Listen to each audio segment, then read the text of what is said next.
Hello and welcome to Product Momentum, where we hope to entertain, educate, and celebrate the amazing product people who are helping to shape your community's way ahead. My name is Paul Gable, and I'm the Director of Product Innovation at ITX. Along with my co-host, Sean Flaherty, and our amazing production team and occasional guest host, we record and release a conversation with a product thought leader, writer, speaker, or maker who has something to share with the community every 2 weeks. Hey everyone, Stephen Haines has been a product hero of mine since the first step I took on my product management journey. I think the way I was introduced to his work was when I searched up product management when looking for books on the tradecraft, and the product manager's desk reference was probably the first result I found. Since then, I've admired Stephen's wit and wisdom, and I'm honored to share our conversation with you today. Well, hello and welcome to the podcast. Today, we are really excited to be joined by Stephen Haines. He is a world-renowned author, speaker, thought leader in the areas of product management and business acumen.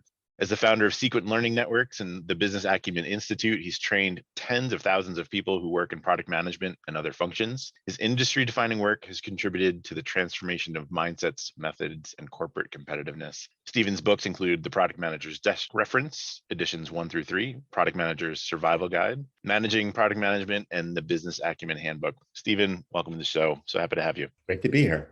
Outstanding. Well, you've always struck me as a prolific thinker and writer, and your work have had profound impact on me and my career positively over the years, and you've really never slowed down. With your most recent venture, Business Acumen Institute, you've really started carving out different ways of thinking and leading. Can you get us started and share a few of those needs that you've identified specifically around integrative thinkers and horizontal leaders in organizations? I'd be happy to. You know, it's interesting when people ask me, like, why do I write or why do I do what I do? And I usually say, well, I have to watch my language here, but it's because I get aggravated by things. You know, I have sort of an idealized view of the world, and then I have a belief on the reality, right? So over the years, and when you train a bunch of different people in product who come from different places, they bring their functional paradigms to the table. They operate where they see things from the functions from which they've come.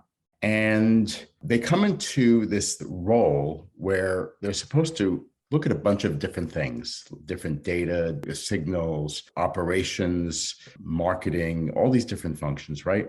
But they still approach things from this sort of vertical approach. And it bothered me over the years that why can't we have product people think sort of across and up and down as opposed to that function from which they've come?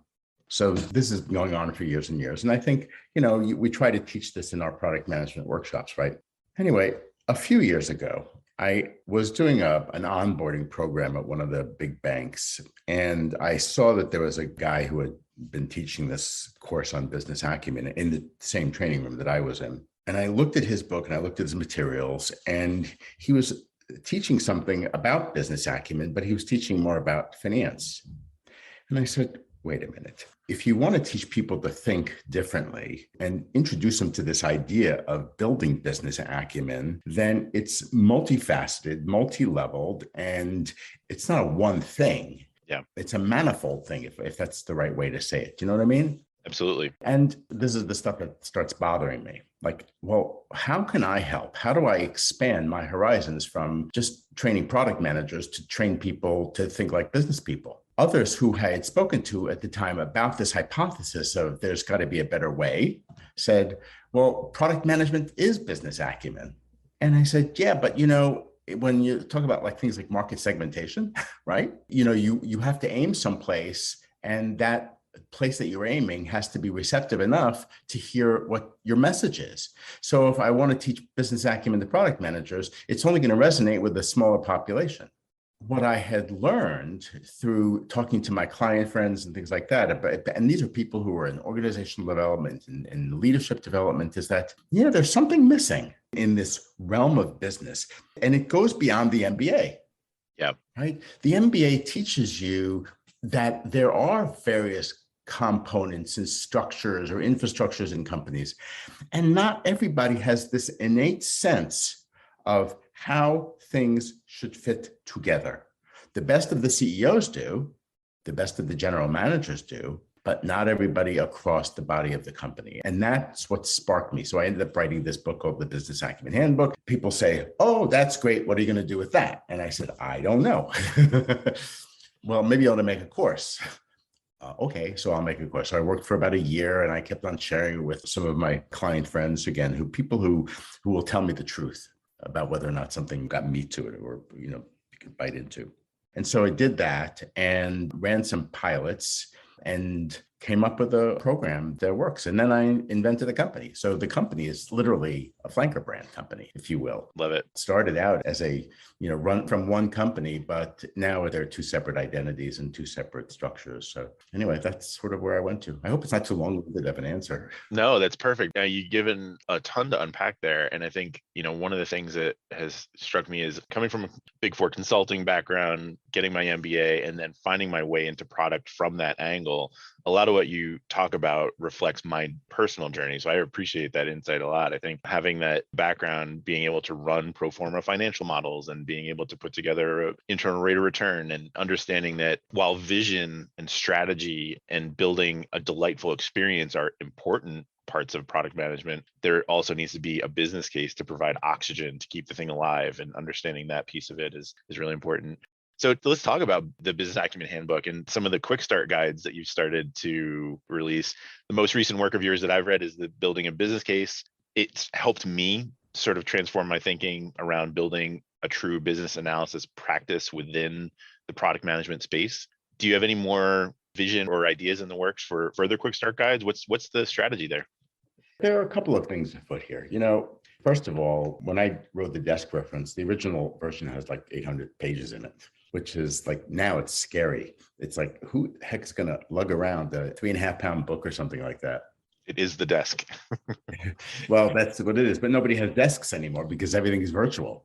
And so I have to think differently about consumption of information. First of all, there's a great body of knowledge because business is business. So let's remember that. And that if I'm able to decompose pieces of business, I think that can be helpful.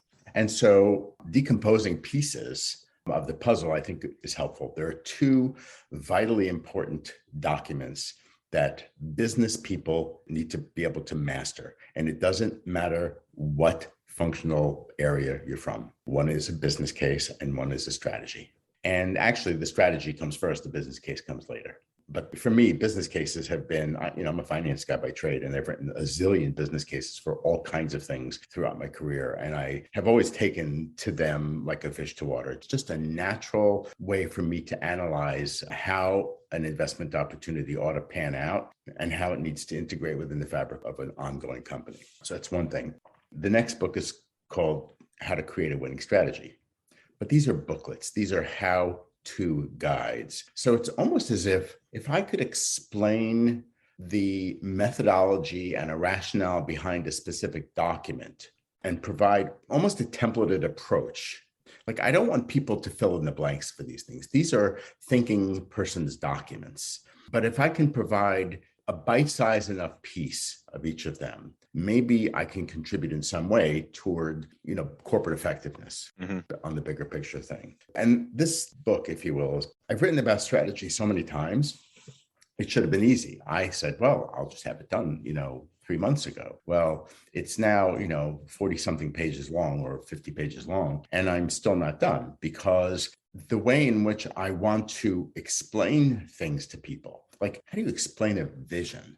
I'm sick and tired of the word sometimes because it's almost like, you're telling people to hallucinate about things that are not realistic. And goal, what's a goal? Well, everybody says the words, but when it comes to doing the work, people don't know how to actually do the work. They're too concerned with how to fill in the blanks of the template.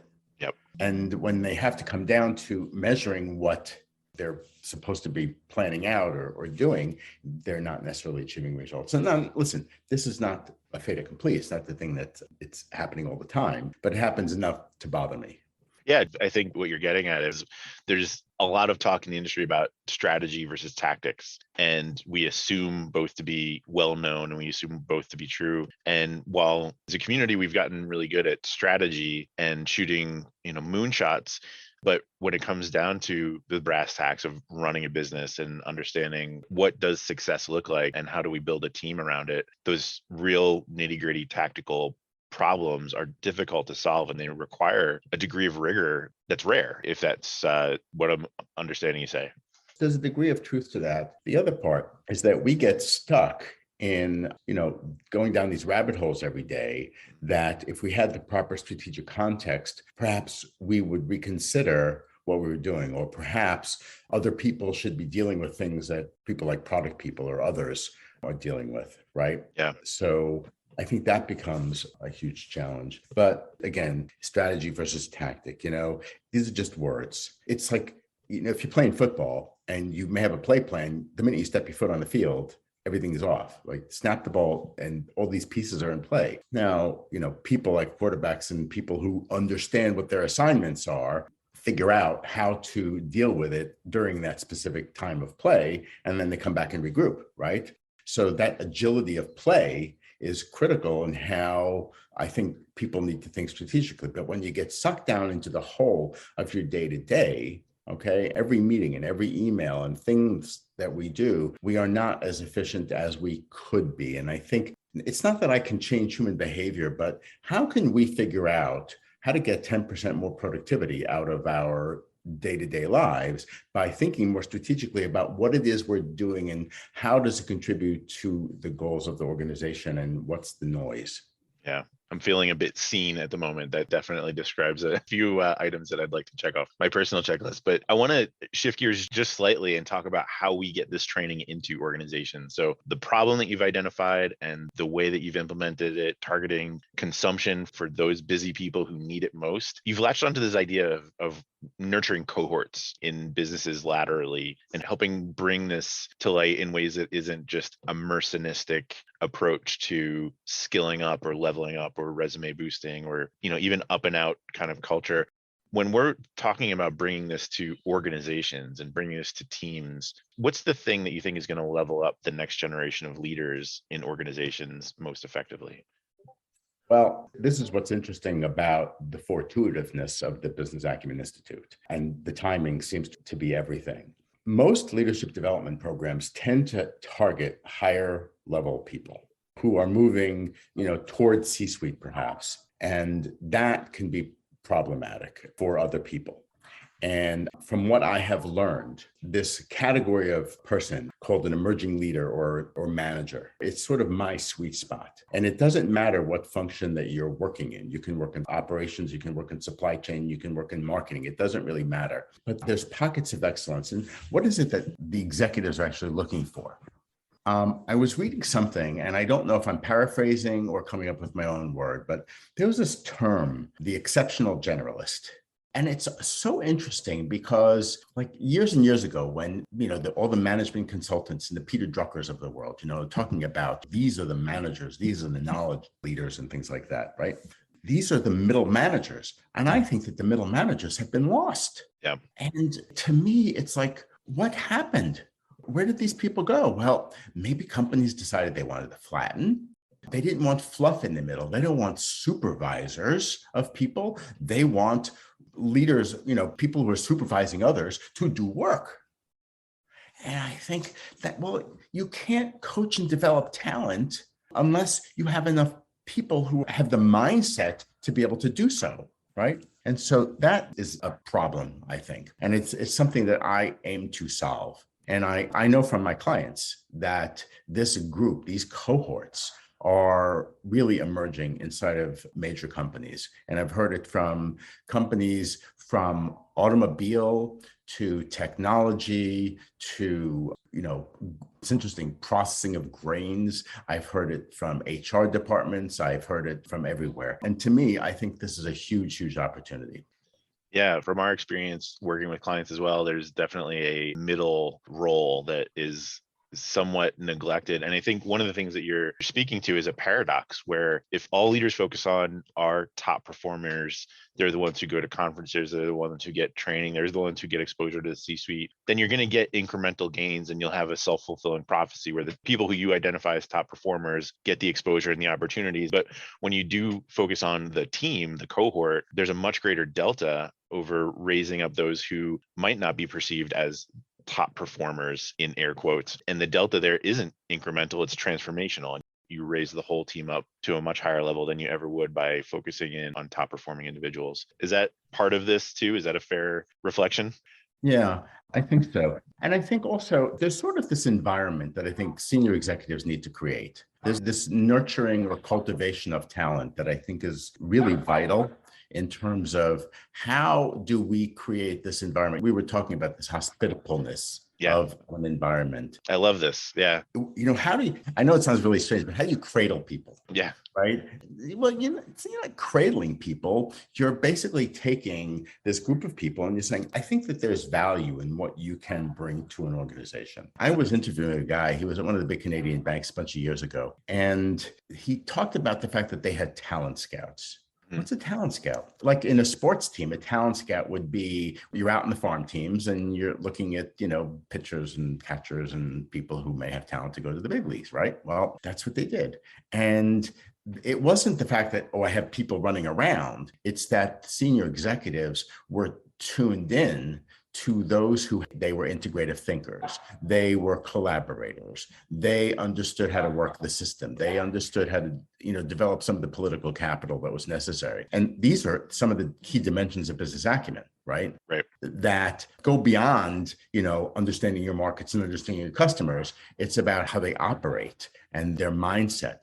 Those things are critical. And so those people were identified and brought into a fold, if you will, created this place to be nurtured. And then what happened? Well, they were offered a unique set of rotations. Why? Because in the bank, they said, well, if I want people to see things more broadly, I have to give them these assignments. So they go to 1.5 years, they do 3 or 4 rotations, and they were overseen, if you will, as a cohort. Mm-hmm. And they started to bring people through. Now, this is a bank that had at the time about 80,000 employees. And certainly there was enough money to do this kind of work. But those are some of the primary examples that I take in saying, it's not me just doing something into the wind and saying, well, this is just, my aspiration. You take examples from companies that do really good work. Yeah. And then the other problem is not all companies sustain it over the long haul. Get lost, they have, financial pressures, and all. Then we're going to go down my other pathway. I was like, yeah, I'm going to get grumpy.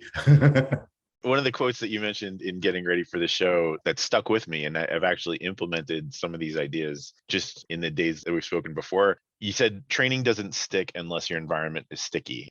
And one of the things that I took away from that is the idea that we take people at face value as a resume, as a job to be done, as a client that needs to be happy. And we set these eager, high performing, super talented professionals loose, but don't think about the fact that there is a human component to it, and that training does need to be a cultural touchstone and not just a checkbox on an onboarding checklist. I want to dig into this idea of corporate hospitality a little bit more. What should we be thinking about as leaders?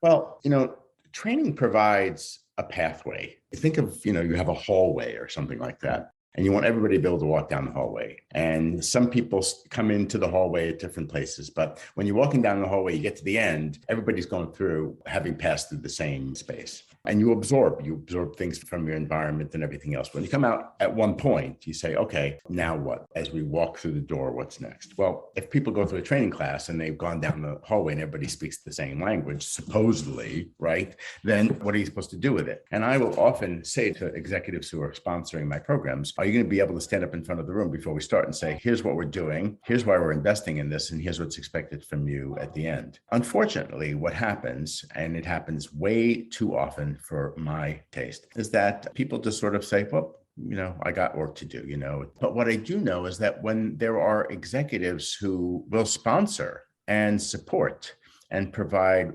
opportunities to apply this, then you have what I call stickiness. Now, maybe I didn't invent the word or anything like that, but it's the stuff that gets more easily absorbed into the fabric of how people do business. And regardless of the function, and you could be talking about product management, you could just be talking about business acumen. There's got to be ways to apply what you learn. And this even goes back to the other books, right? We can teach you the basics, but you have to use the basics. You can get an MBA, but you have to use the MBA.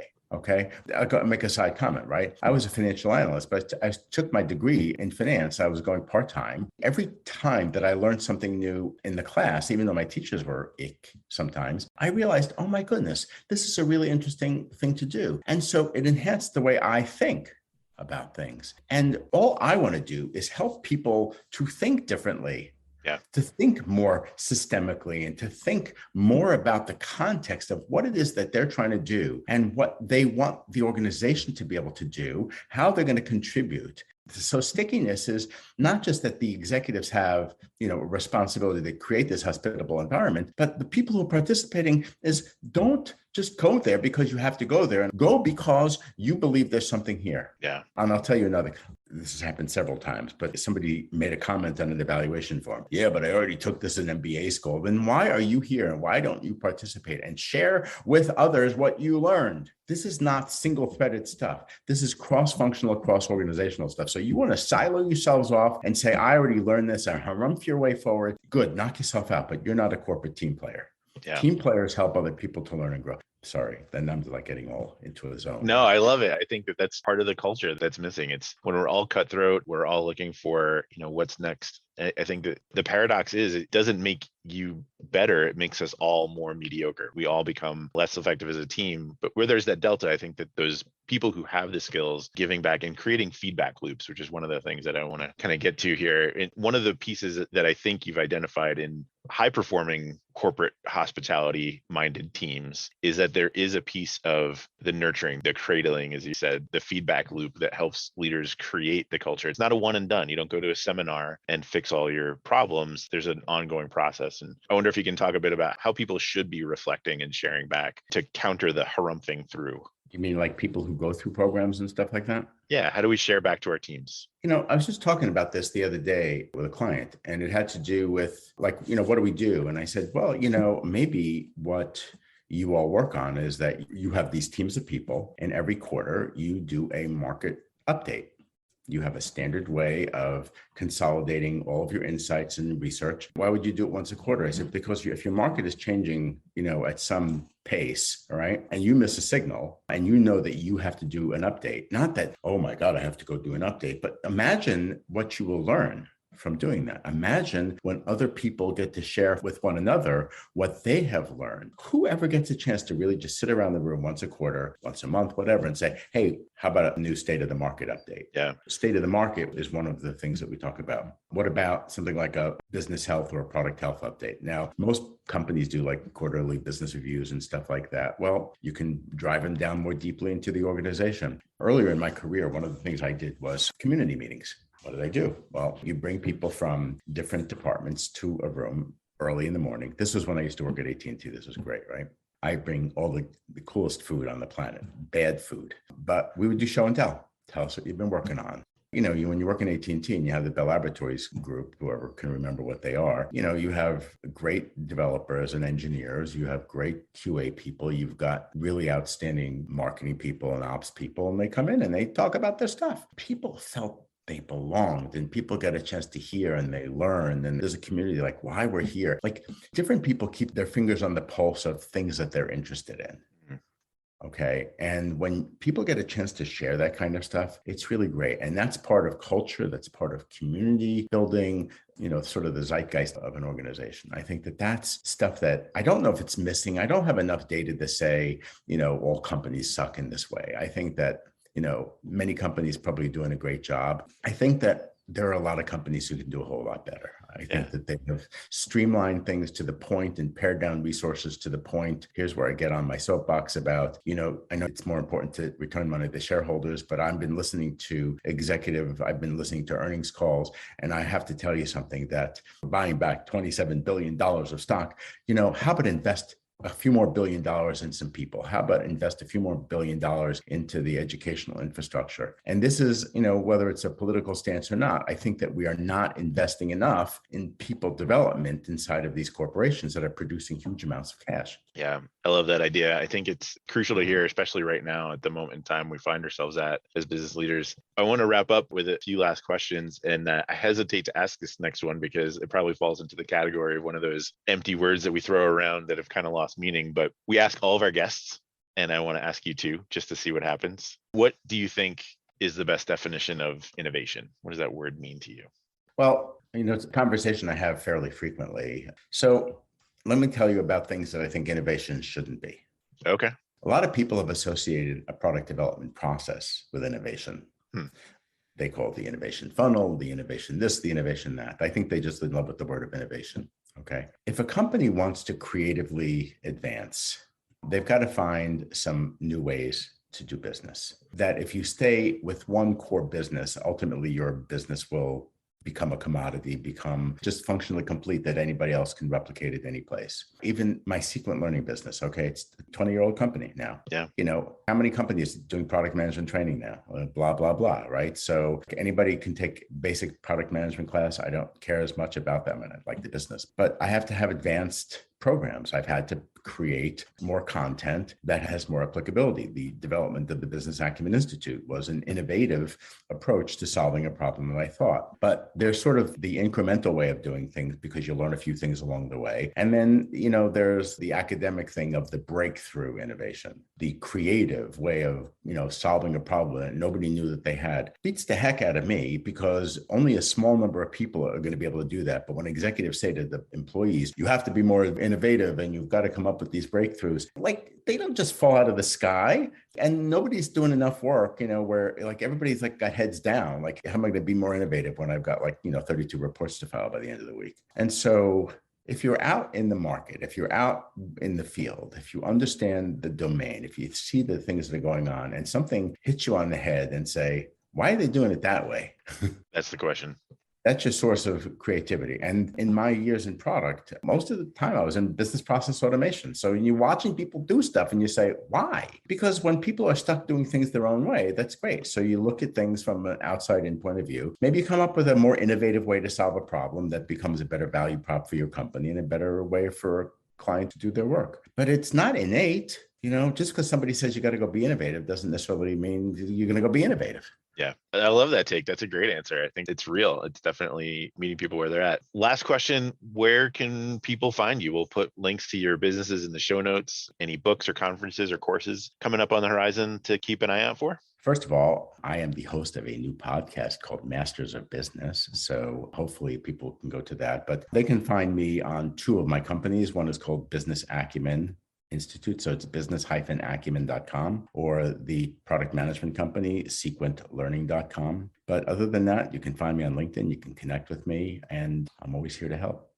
Stephen, it's been a pleasure. Thank you so much for taking the time to join today and help us learn about some of the things you've been up to. Thank you for having me. It was really great.